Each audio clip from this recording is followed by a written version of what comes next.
Hi students, and welcome to today's live Ielts class. My name is Adrian, and I'm streaming to you from beautiful Victoria here on Vancouver Island, situated on the southwest coast of Canada. Welcome Kyber, Jaineel, Irfan, and welcome our moderator Carolina. It's great to see many students already here.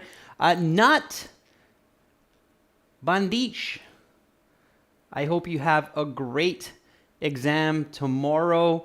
Stay calm, stay focused, be yourself. Remember, the sun will shine. Just do your best. Clearly, you've been investing lots of time, energy, and effort into this, so I'm sure you'll do just fine. And let us know how you did afterwards, all right?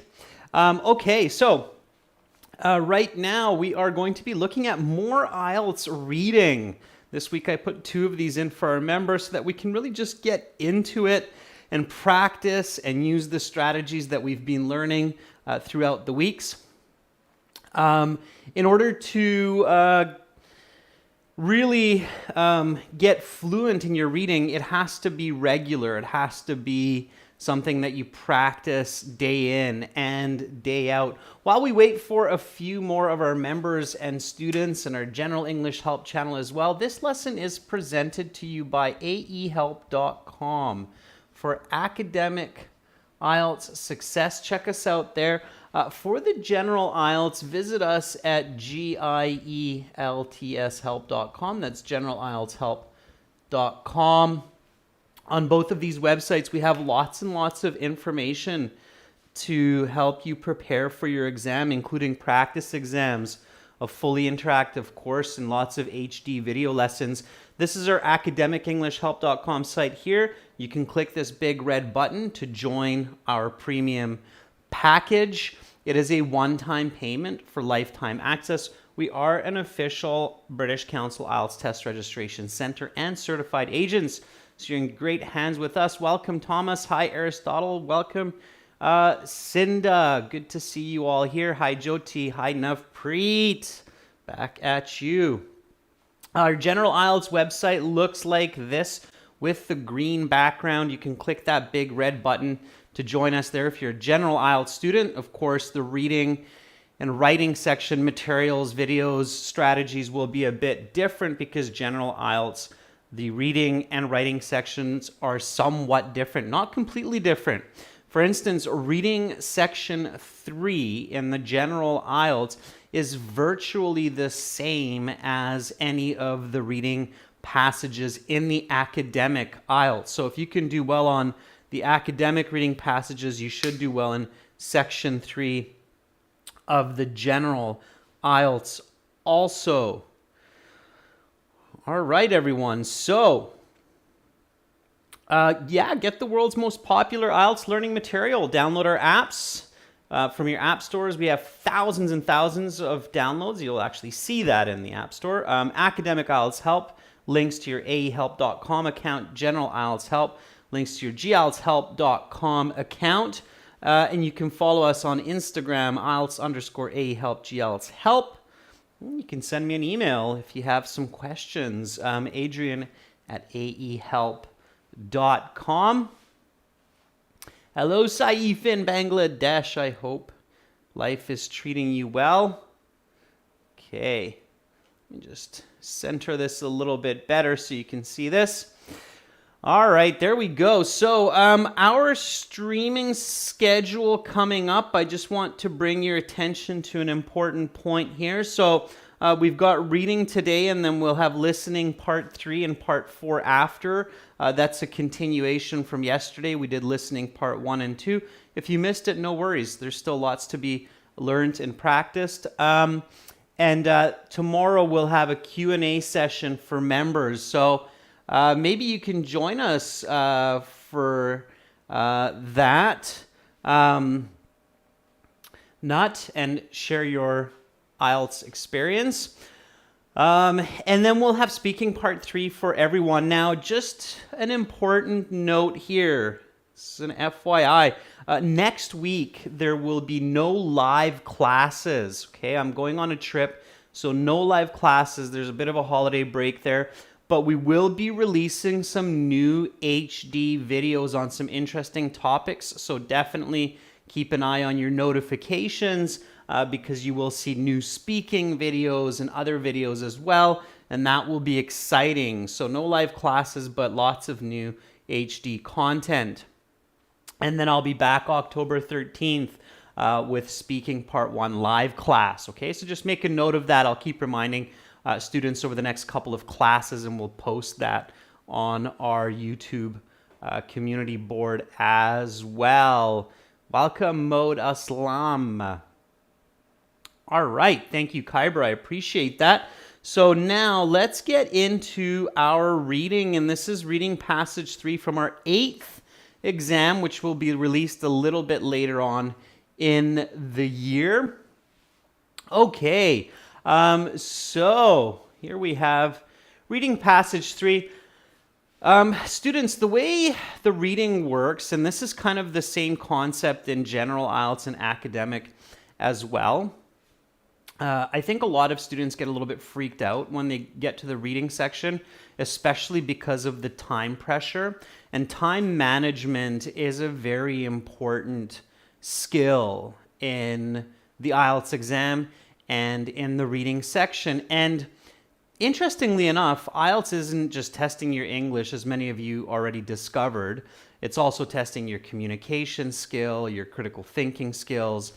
And it's also testing your time management skills, okay? Any timed exam is testing your time management skills. And so here's an interesting question for you before we begin our reading. Which passage should you start with when you get to your reading section? So IELTS is testing your time management skills because it's a timed test.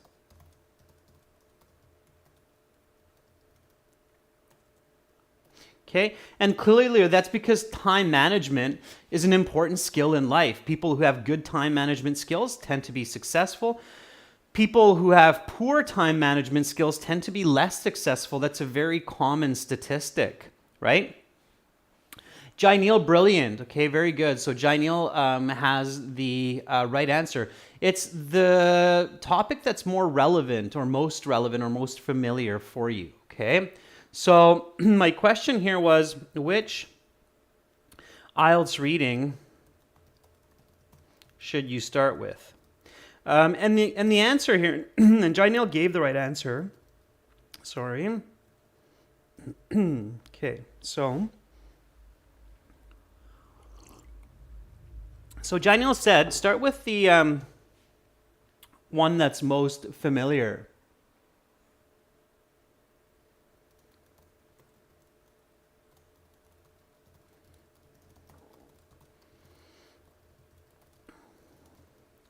Yeah, so technically, the topics get more and more difficult as you go along.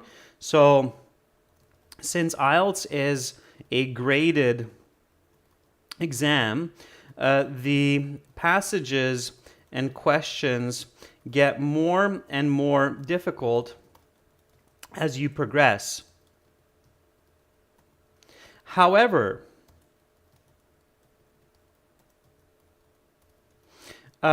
there may be a topic that is related to your major in university or your work, and you are more familiar with it, and you have more vocabulary in that field. Okay, so start with that one.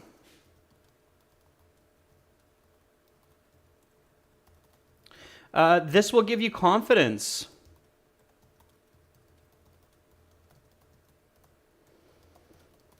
And help build your reading fluency.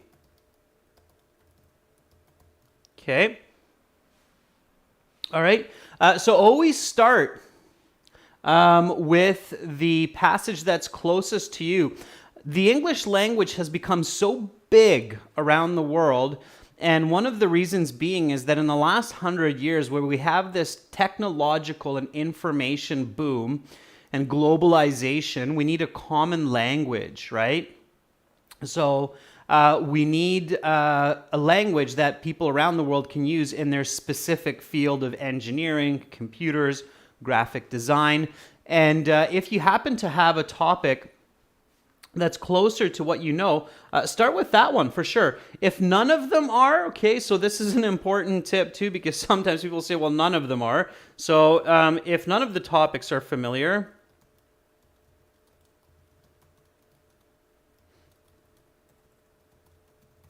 or I'll give you an idiom.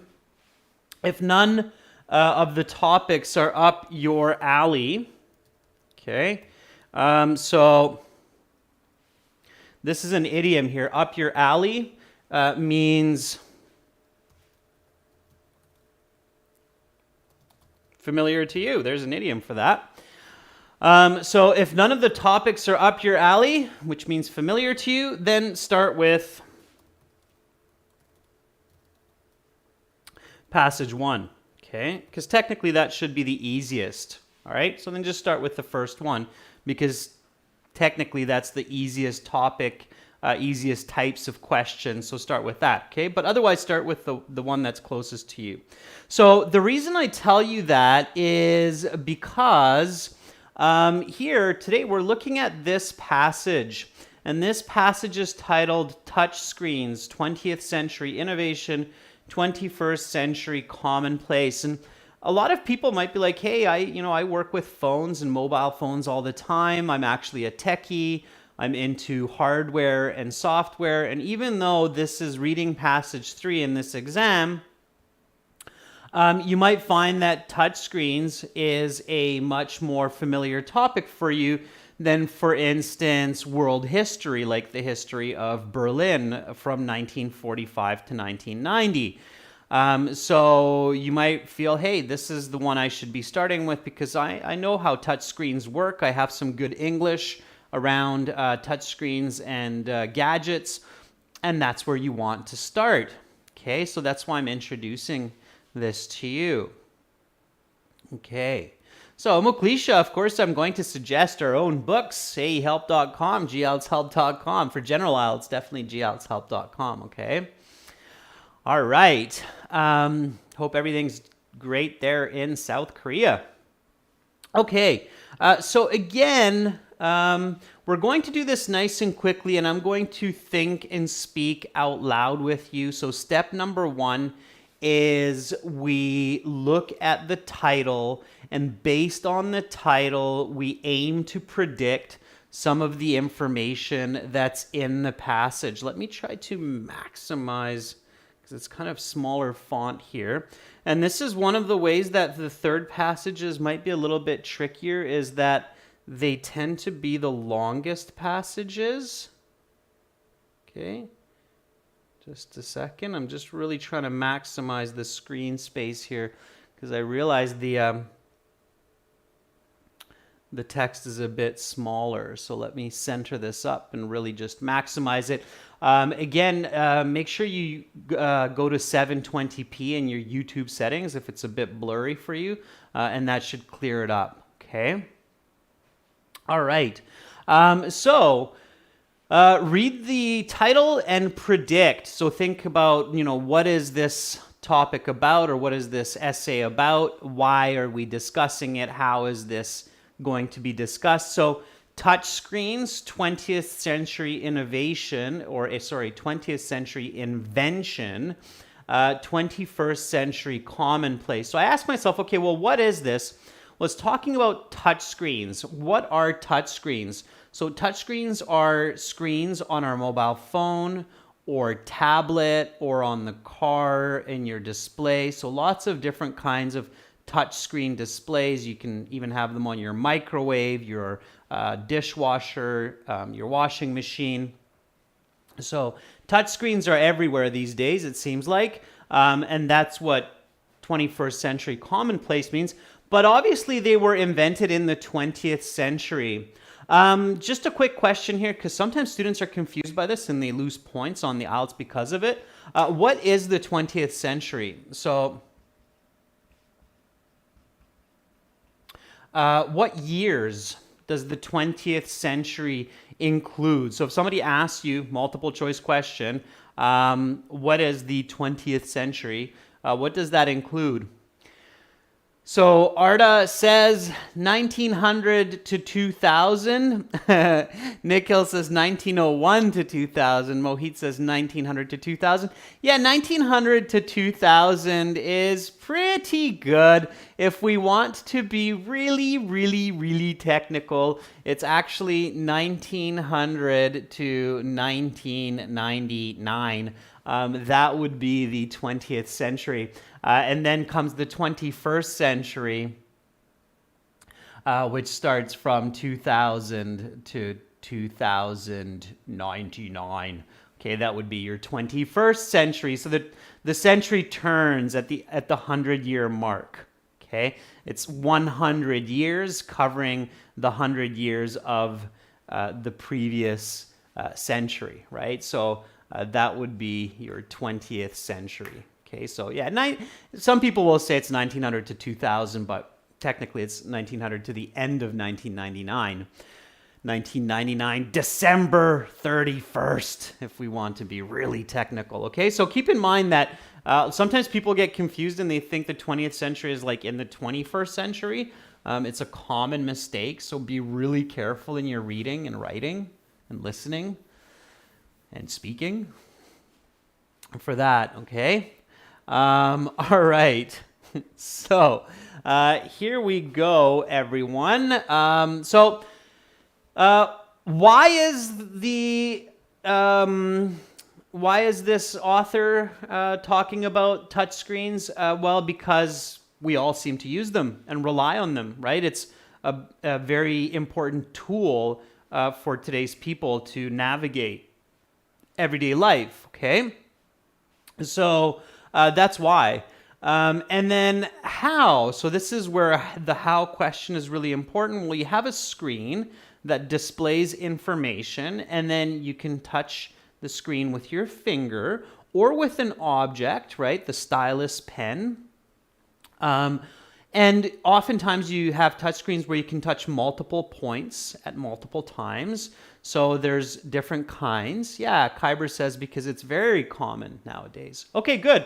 So now we look at the questions to get some more information. Okay.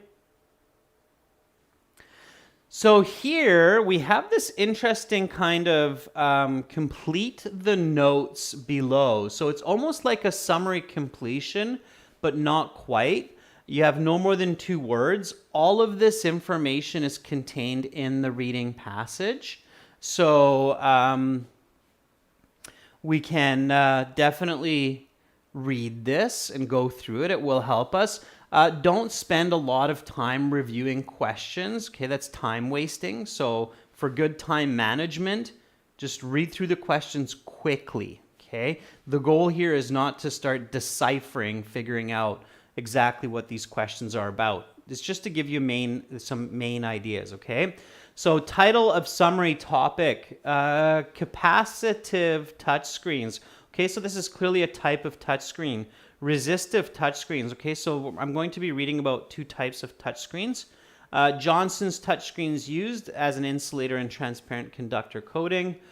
The worked as the conductor, and because the dose of electricity was small, it did not affect the person's health. Oh, by the way, students, this is a reading class, so when I'm reading, make sure to read. Don't just listen to me.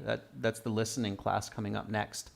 Okay, and read aloud. Okay, moving your mouth using the English language, moving the muscles of your mouth is extremely important for the Ielts exam. Since your exam is tomorrow, one tip for you to help you with your exam tomorrow is spend at least a few hours between now and your exam speaking English aloud, really articulated, moving the muscles of your mouth. That will really help you with your thinking and confidence. There's a very strong link between our muscle memory and our conscious thought of speaking, okay? All right. So resistive touchscreens. This technology was developed by accident. Instead of making calculations by hand, they used a special kind of something which conducted electricity. When the researchers applied for a patent for the technology, they were denied. Patent officers did not believe the technology had any something applications outside of the laboratory. Hearst was no longer bothered. Hearst developed his technology to the point that while one could still use a finger to manipulate the touchscreen, a person could also use a device akin to a pen with no ink.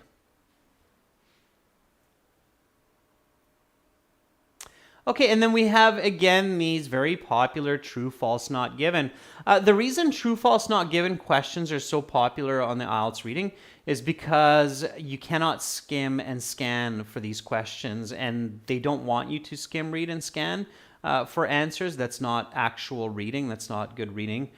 So this is one way that they stop you from getting good band scores by skimming, and scanning is by putting in questions that are not realistic to solve with those strategies.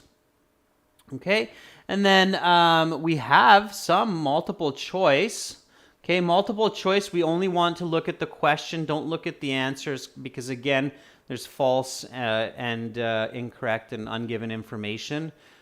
So which two of the following statements are made in the text about G.S. Hearst? So we're going to pay attention to this G.S. Hearst. He's definitely important. And then which two of the following statements are made in the text about E.A. Johnson? So clearly some information about here these scientists or these inventors. And that's it. Okay, so that's 37, 38. Okay, so you have to choose two letters. And then 39 and 40. So these are kind of multiple choice about these two people. All right. So let's get into some reading. And then we're going to do a bit of reflective reading. So I'm going to ask you what each paragraph is about as we read them. Okay? All right. Arda says, even some laptops have touchscreens. You're right, Arda, like the one that I'm using to control the screen. I don't know if you've realized that, but that's a touchscreen laptop. That's why I move it around like that. Okay?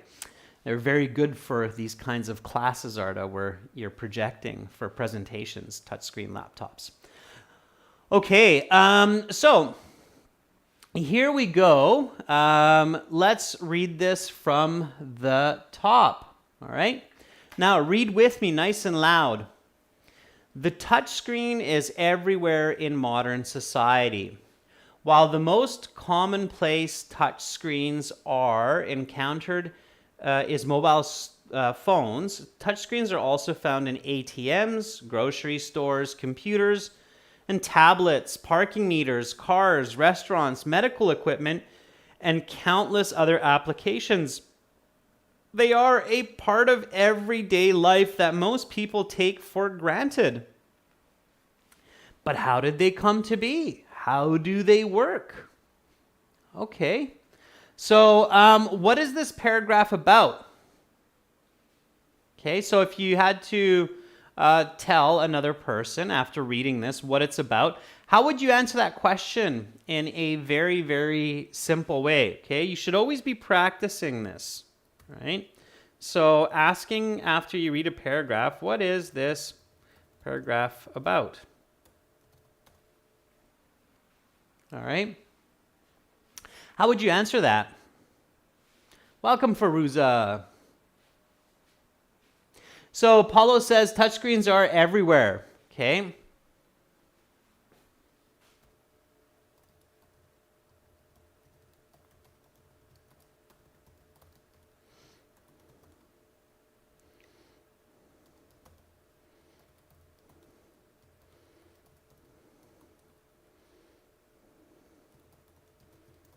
Yeah. So the commonplace applications of touchscreens in various parts of life, right? So it says medical equipment, computers, laptops, tablets, right? So Harwinder says the significance of touchscreens. Yeah, Fatima says where we can find touchscreens. Very good. Okay, so that's all we want to do. We don't want to get lost and forget what we're doing. So let's keep reading. Okay. The first touchscreen was developed in the mid-1960s. Sorry, that was pretty quick. Let me start that one more time. So again, read with me nice and loud if you can. The first touchscreen was developed in the mid-1960s by British scientist E.A. Johnson. As soon as you do this, visualize that you are E.A. Johnson. Okay, so you're this scientist. Maybe give yourself some curly hair. I don't know if E.A. Johnson had curly hair, but visualize yourself as a scientist with some curly hair. Maybe you've got glasses. If you give some visualization to this, then you're going to do much better. Okay, so there you are, you're E.A. Johnson, working in the 1960s.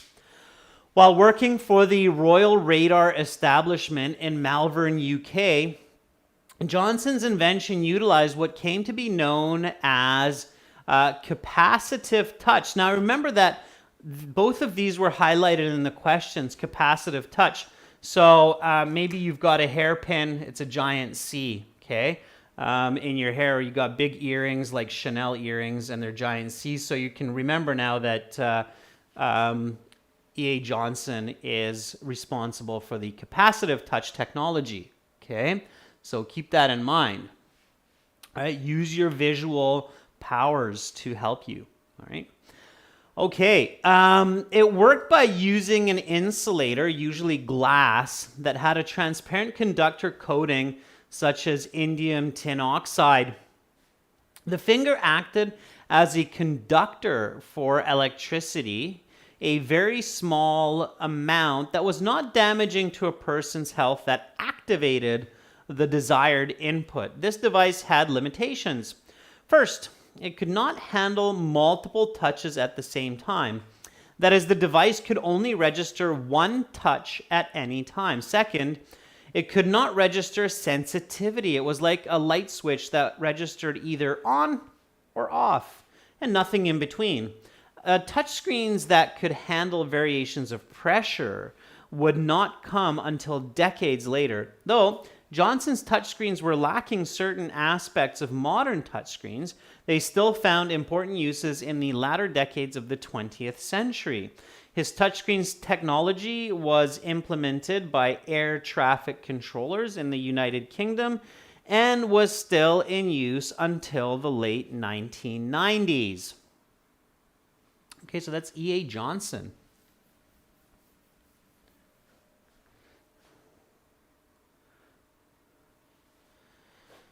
Let's keep going. Let's keep reading. So, though Johnson's touchscreen was used throughout the latter part of the 20th century, it was quickly overshadowed in popularity by a different type of touchscreen technology, resistive. This technology was developed by accident in the early 1970s by G.S. Hurst while working at the University of Kentucky. Okay, so visualize Hurst. Maybe got an egg kind of head, a little bit different eyes, got maybe some long hair, maybe a bald spot on the top. Okay, and he's got resistive technology, so maybe he's got a hat with a giant R on top of it. Okay, all right, so just use your visualization again, get creative, that's going to be helpful. All right. Hurst, while working at the University of Kentucky, while working through the night on a particle accelerator, Hurst and his team wanted a faster way to complete their computations. They came upon the solution of using electrically conductive paper to read coordinates instead of calculating them by hand. A side effect of this work was that the electrically conductive paper also worked as a touchscreen. The University of Kentucky applied for a patent but was rejected. The discovery did not seem to the patent officers to have any relevant applications beyond the laboratory. Freed from intellectual property concerns, Hurst later worked during his off hours with a team of inventors, scientists, and engineers who also happened to be friends, on refining his chance invention. Hearst knew that the technology was promising. How it worked was quite simple. The previously mentioned electrically conductive paper was used to cover a sheet containing the X and Y axes, which were connected to a power source.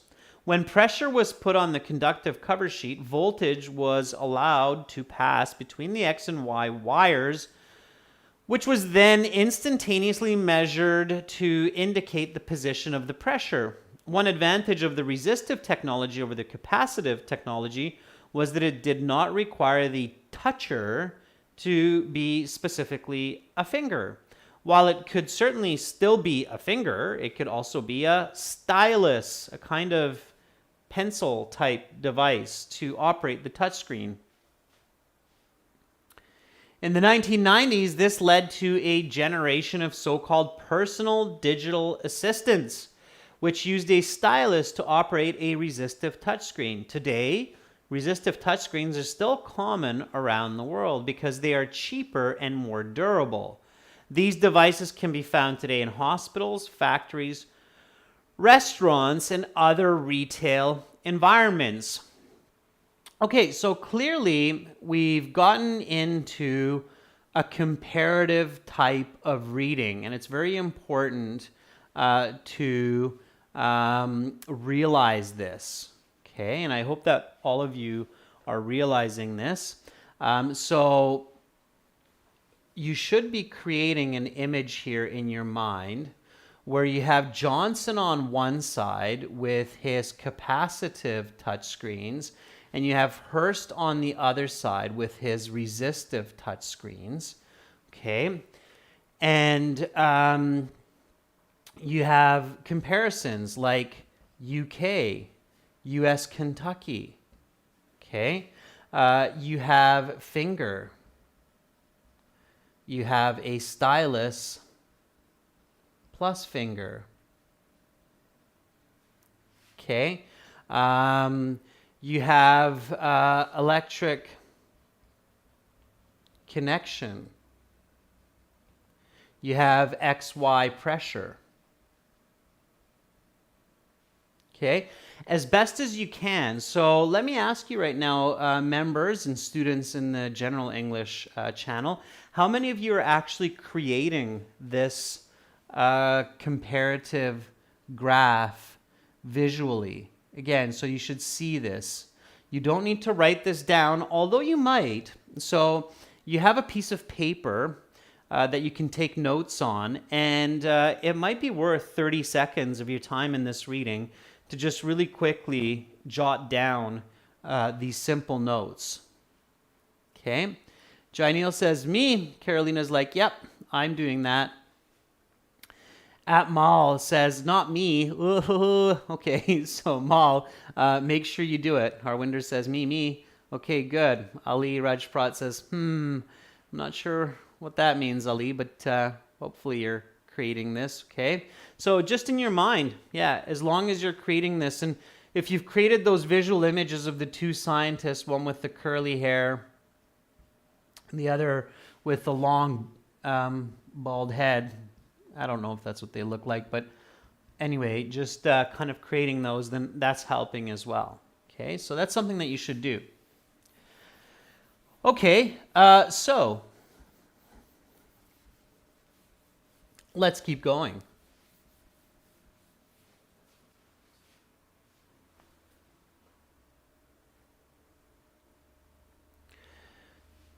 The next technological development, which was critical for the device you have in your pocket, is the ability for a touchscreen to be contacted in more than one position, i.e. with two fingers at once. This functionality is fundamental to the operation of modern smartphones. Multiple finger gestures are made to zoom in and out of web pages, photos, or maps, among other useful functions. Interestingly, this technology is built upon the foundation laid by E.A. Johnson in the 1960s and 1970s. The capacitive aspect of the touchscreen while certainly more complex than previous iterations, is fundamentally the same as that from half a century ago. Modern modifications have allowed for multiple touch points as well as pressure gradations, but the technology is remarkably similar to its origin. So again, when you see that division, E.A. Johnson, multiple touch points. Okay.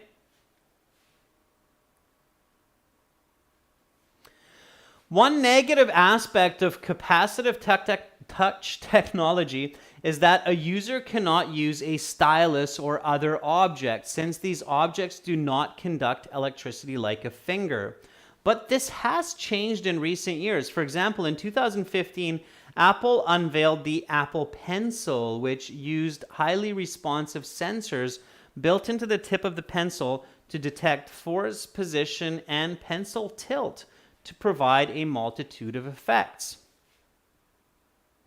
What is the future of touchscreens? 50 years since their advent, the possibilities seem endless.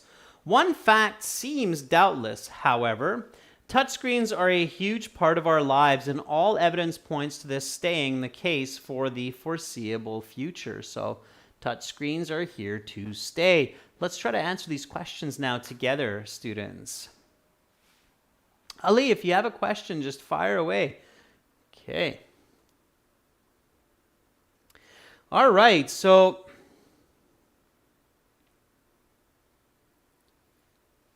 here we go. The title of the summary topic, capacitive touchscreens. So remember those big C earrings. Johnson's touchscreens use something as an insulator and a transparent conductor coating. So you have the touchscreens of Johnson. What was used as the insulator? So as the padding. Insulator is kind of like the padding, okay? Insulation is the sponge that you have in your walls to keep your homes warm. So what is the insulator for a touchscreen? Okay. Jyoti says glass. Mohit says a glass coating. Okay, let's see how many words were allowed for this. So it's no more than 2 words. Yeah, glass or glass coating. Fatima says glass as well. Very good. And again, if you know about hardware, then you know that we use glass as the insulator in many cases. So glass is the correct answer. Okay, very, very nice. Good, good. And a lot of you got that. Glass coating. Very good. It is, right? Because otherwise you'd literally be touching like the LEDs and that just wouldn't work. All right, very good. And again, students, when you're good at reading and you're good at reading comprehension, you don't have to go back and look at the passage for all of this information. Okay, so the something worked as the conductor, and because the dose of electricity was small, it did not affect the person's health. Conductor here means transmit electricity. Transmitter. So if I have electricity and I have a copper wire, and then I have a TV.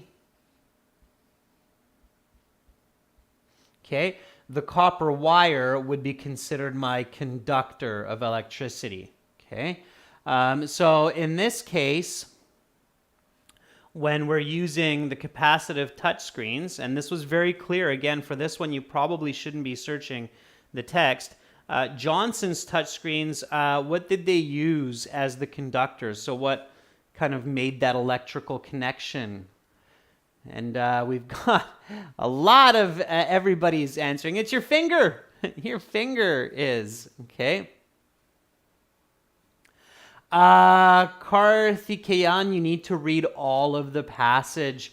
Karthikeyan is asking, is it enough to read the first and last sentence of each paragraph? Absolutely not. Okay, you're not going to get a good mark if you do that. All right, that's That's bad strategy. I don't know who in the world came up with that idea to read the first and the last line of each paragraph. If you do that, you're going to bomb your Ielts reading score. Don't do that. Okay, that's really not a good idea. In the general Ielts, that wouldn't even work because you have some passages that are like lists of instructions and such, so it doesn't make any sense at all. So no, don't do that. Okay. Yeah, 28, finger. Okay, so it looks like a lot of people got that. You should get that, okay? So when you think about it, you got your smartphone, you touch it with your finger. Your finger is the conductor, right? It's got that little electrical charge, okay? So Forever Cricket is saying finger. Just don't use the middle finger, Forever Cricket. That's why it's being blocked, your emoji, by YouTube. Okay, so use the pointer finger, not the middle finger. Okay. All right. Resistive touchscreen. So this is now according to Hurst, right? Hurst was the resistive touchscreen. So he had the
All right, so I'm sure you can hear me now again with some fresh batteries in my wireless microphone. There you go.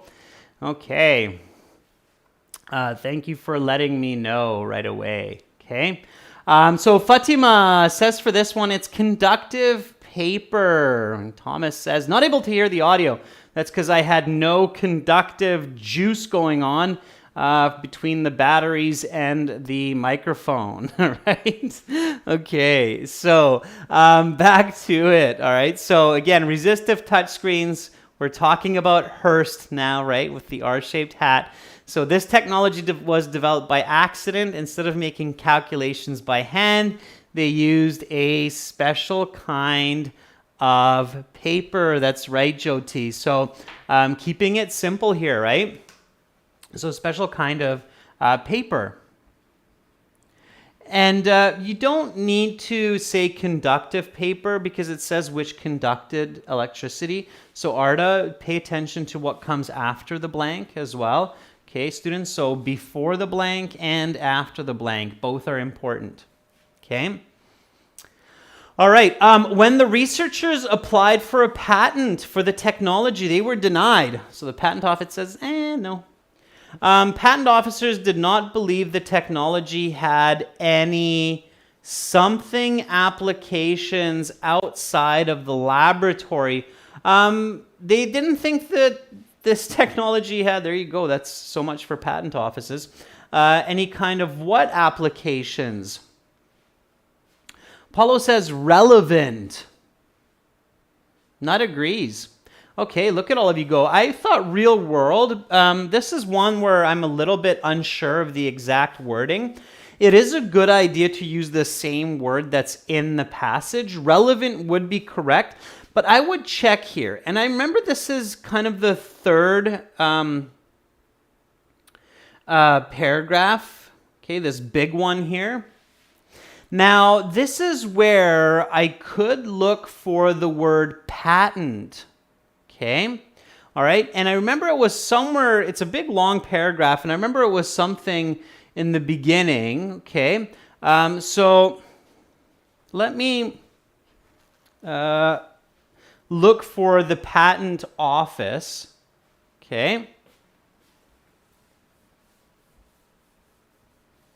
So the University of Kentucky applied for a patent. There's the word. Okay.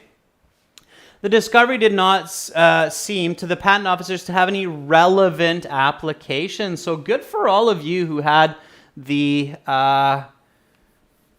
working memory to keep that word in mind. I thought maybe it was real world, and that would be okay, but that might not get the right answer. Relevant is definitely the answer they're looking for. So relevant it is, but at least now I'm absolutely confident that the right answer here is relevant.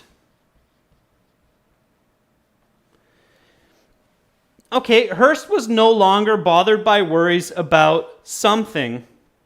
So he toiled in his off hours with friends to refine his invention.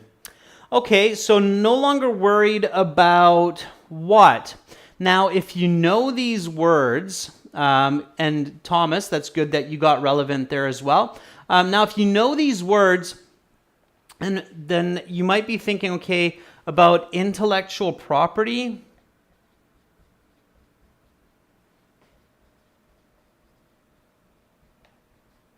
Rights, maybe something like that. So when you have an invention, you have what's called intellectual property rights to it, okay? But I'm not exactly sure what this is again, so I'm going to go back and check one more time. I know that it's in the same paragraph, so I might as well take a look one more time and just be absolutely sure.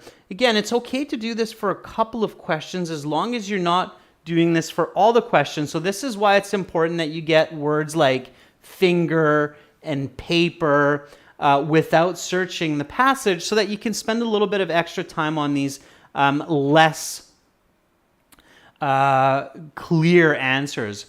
So beyond the laboratory, freed from intellectual property concerns. Hearst later worked during his off hours. So freed means no longer worrying about intellectual property concerns. Okay? All right, so let's go back to it.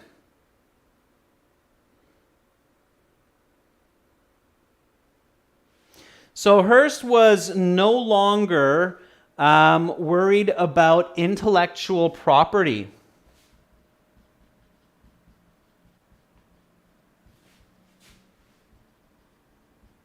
Okay, so who does the idea belong to? So he toiled in his off hours with friends to refine his invention. So it's intellectual property, and Arda and Nick Hill got that now. They're like, oh, okay, it's intellectual property. Okay? All right, so no hands required. Hearst developed his technology to the point that while one could still use a finger to manipulate the touchscreen, a person could also use a device akin to a pen with no ink. Now, I know this word. I guess some of you also know this word because you've used them before. There are those touch pads that we use for graphic design. Carolina, you might use one of these touch pads for your graphic design sometimes as well, right? And all of those touch pads use this non-inking kind of pen. And yeah, I can see that all of you are like, stylus, it's a stylus. Yeah.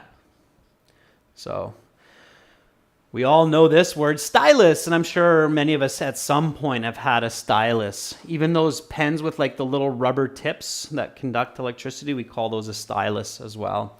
So, good. If you live in a part of the world that gets cold winters, where you're wearing gloves all the time and it's hard to use your mobile phone because whenever you're outside you have gloves on, and in Canada that's in many places during the winter months, people use a stylus to be able to use their phones outside with their gloves on, right? Okay. So Rashika says we use it for drawing. Okay, so there we go. A stylus. Okay, so true, false, not given. Like yesterday, we want to figure out if it's given or not given, and then whether it's true or false if it's given. Okay, so number 33, personal digital assistants were developed to facilitate business communication. Is this important? So is it important to know that some of the early touchscreen devices, these personal digital assistants, what their primary goal was, and if that primary goal was not only for business, but for business communication? Yeah, so I would definitely say not important here, okay? Because it's too much detail. Remember that these Ielts passages are only like 650, 700 words. So when you have a topic about touchscreen technology, this would be considered too much detail for this amount of writing. So I would just very confidently go with not given because it's not important in this level of discussion. Okay, that's clear, I think, for everyone. All right, 34, multi-touch gestures facilitate the magnification of web pages and photos. All right, so is it important to know why we would have multi-touch gestures on touchscreens? So think about this, it's the why question. Why questions are usually very important. Okay, so number 34, why questions, why you have something is very important. Okay, personal digital assistant is a specific device, and even though it's a why, the device itself is too specific. But here we're actually talking about not the device, but about the touch technology. And this passage is not about the device, but it's about the touch technology. So discussing the reasons for the touch technology is important, and it's going to be true. So this is true. We talked about that, and you should have visualized that as well. Okay, so Fatima says it's true, Gurjeet says it's false, but it's not false because we know that that's what we use it for, to magnify web pages. Okay, so good for you, Gurjeet, with the true there. Oh, sorry, Gurjeet, earlier you said true. Okay, don't jump ahead in the answers because then I get confused. Okay, so stay with the answer that we're on. Okay, Jenny, you're right. It's true. Okay, 35. Not only is the capacitive aspect of touchscreens more complex, it represents a fundamental transformation from iterations 50 years before. Okay, so is it important to know that capacitive aspects of touchscreens are more complicated today? And is it important to know that they have transformed over the last 50 years? 50 years, said another way, is what? So this is definitely important. Yes. So it's given. 50 years is half century.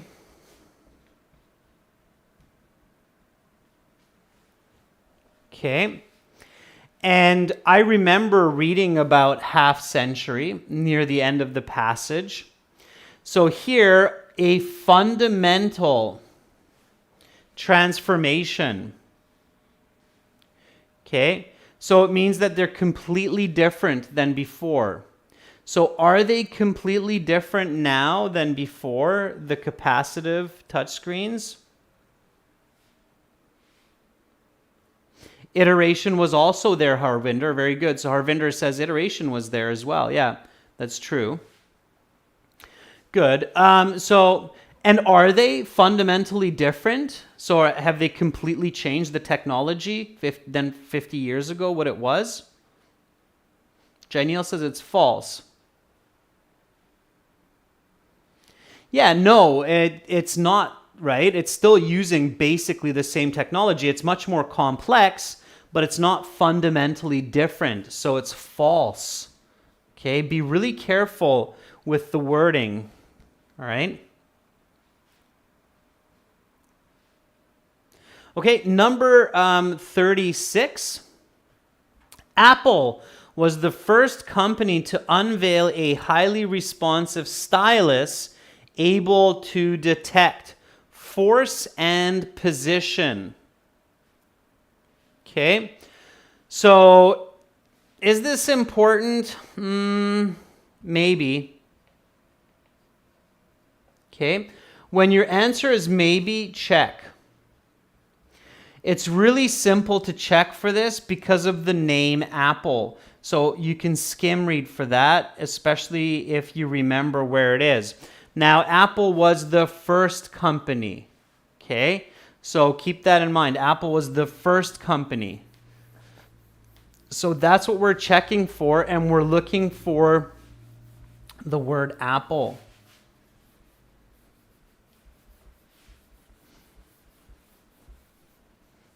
Okay, so let's have a look at that. That was near the end.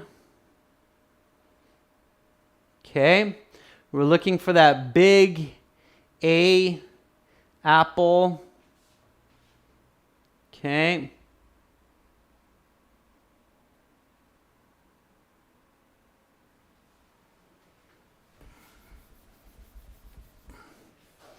All right.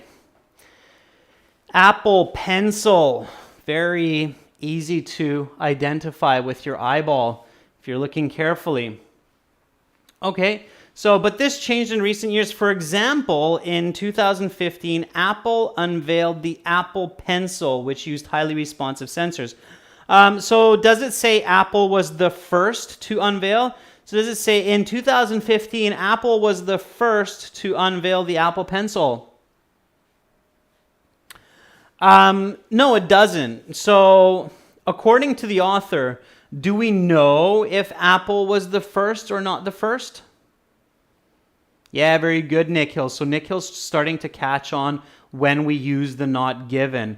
We don't know, okay? So keep in mind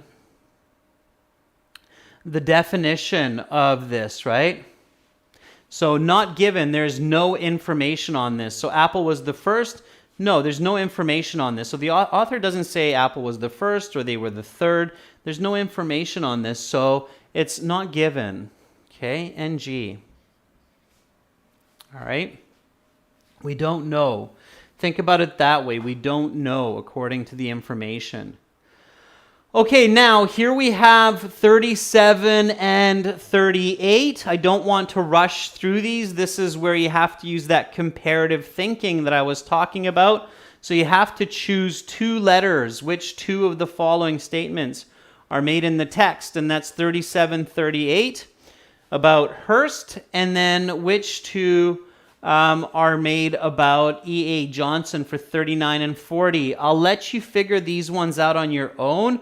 Send me the answers for these last four questions by email, and I'll give you the answer key, okay? That's all the time I have for this reading class, but I do hope that you've learned a lot.